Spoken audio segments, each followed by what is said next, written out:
얘기해 보도록 하겠습니다. 사실 채굴을 그만할까?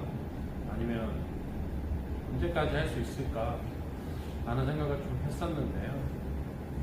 그 주제와 함께 같이 오늘 팩트런 채굴의 수명에 대해서도 같이 곁들여서 얘기를 해볼까 합니다. 영상 시작해 보도록 하겠습니다. 이제 팩트런 채굴 앞으로 얼마나 남았을까요? 시간이 지날수록 난이도는 더 올라가고 채굴은 점점 어려워집니다. 처음 채굴 대장이 그릇지갑 주소로 채굴했던 것이 벌써 300일 전인데요. 그 당시에는 1블럭에 6.8개 정도의 코인을 보상했었는데요. 지금은 시간이 지나서 1블럭에 14.6개의 코인을 보상하고 있습니다. 즉, 블럭당 보상이 증가했다라고 이해하시면 됩니다. 결국은 300일 만에 보상이 2배 이상 증가한 것을 알 수 있는데요. 그렇다면 이렇게 무한하게 보상이 계속 증가하게 되는 것일까요? 라는 궁금증이 드실 거라 생각을 합니다. 블럭당 보상은 증가하는 것이 맞지만 블럭 생성이 점차 느려지기 때문에 하루 총 생산은 이론적으로 감소하는 것이 맞습니다. 이것은 무슨 이야기냐면 블럭이 생성되는 데 걸리는 시간이 과거 3월달 차트를 본다면 5월달 차트를 가지고 왔습니다. 5일 동안 생성된 블럭이 718 블럭이 생성됐었죠. 이것을 하루로 가지고 나눈다면 143.6개의 블럭이라고 할 수 있는데요. 그렇다면 당시 보상이었던 6.5를 곱한다면 약 1000코인 정도가 하루에 생성이 됐다는 뜻이 됩니다. 그런데 현재로 돌아와서 최근 차트를 가져와 봤는데요. 12월 16일부터 12월 20일까지의 자료입니다.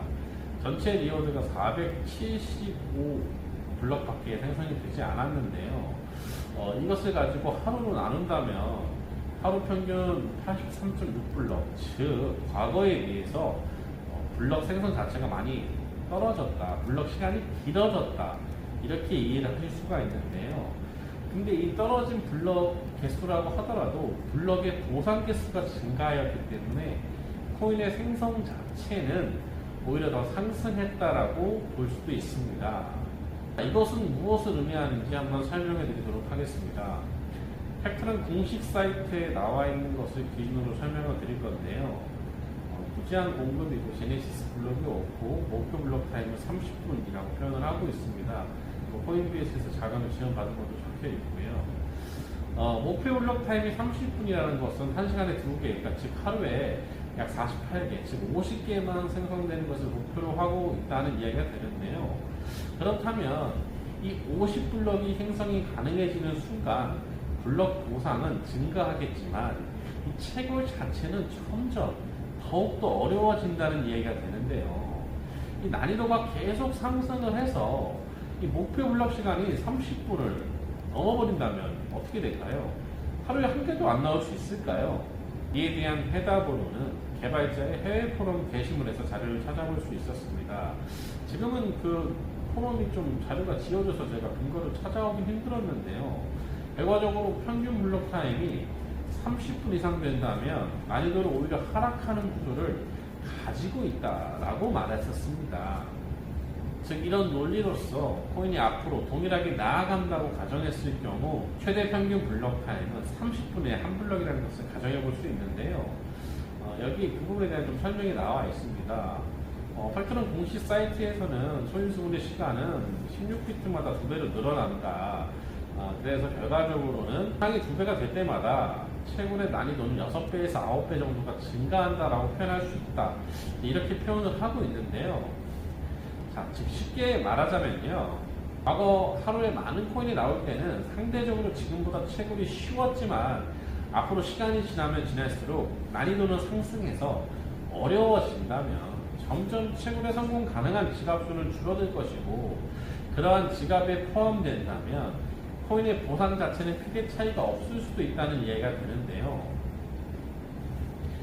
제가 과거에 3월달 정도에 약 80대로 5일 동안 15개의 블럭을 채굴했었습니다. 개수로 이 당시 6.5, 6.8 정도의 코인을 곱한다면 약 100개 정도의 코인을 채굴했다고 볼 수 있는데요. 현재로 돌아와서 12월 달로 온다면 2,400대로 5일 동안 191개의 블럭을 채굴했으니 이것을 현재의 보상이 14.6 정도로 곱해진다면 이런 수량이 나오게 되는데요. 이것을 대수로 환산해 보면 다음과 같은데요. 그 당시 3월 달에는 한 대당 하루에 0.25개 정도를 채굴했던 것이고요. 현재 12월 달에는 한 대당 하루 0.23개 정도를 채굴하고 있다라고 이해하시면 될 것 같습니다. 즉, 한 대당 하루 채굴량은 변화가 없다는 이야기가 되는데요. 그럼 이것이 무슨 말일까요? 즉, 채굴대장 위탁 채굴장에서는 난이도 상승이 80 이상 상승하였음에도 소유주분의 시간이 2배의 4제곱만큼 늘어났음에도 대당 채굴 분배량은 변화가 크지 않다는 이야기가 되는데요.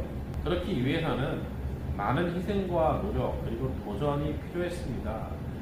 채굴대장과 CPG를 투하하는 수많은 업체들의 분탕행에 채굴대장보다 우리가 더 잘 나온다, 채굴대장은 코인이 별로 안 나온다 등등 코인 가격이 하락하는 것에 대한 의미 없는 세워라 내어라 질문에도 사실 제가 해결할 수 있는 부분은 아니겠죠. 그런 질문들도 계속 받았고요. 그럼에도 불구하고 꿋꿋이 조용히 할 일만 할 수 있었던 것은 많은 분들의 응원과 저의 책임감 때문입니다. 많은 분들이 채굴대장을 응원하고 사랑해 주셨고 전화로도 많은 힘을 보태해 주셨었습니다. 채굴대장은 그런 생각을 합니다. 부동산에서 채굴대장에게 좋은 땅이 있다면서 전화를 하는 부동산들도 있는데요. 좋은 땅이라고 하면서 왜 본인은 사지 않고 저에게 권유하는 것일까? 이 땅이 정말 좋은 땅일까? 라는 생각을 해본 적이 있습니다. 이것은 상당히 모순이 아닐까 채굴대장은 생각하는데요. 상황에 따라서 그럴 수도 있겠지만 정말 좋은 땅이라면 과연 누구에게 그것을 공유하고 싶을까요?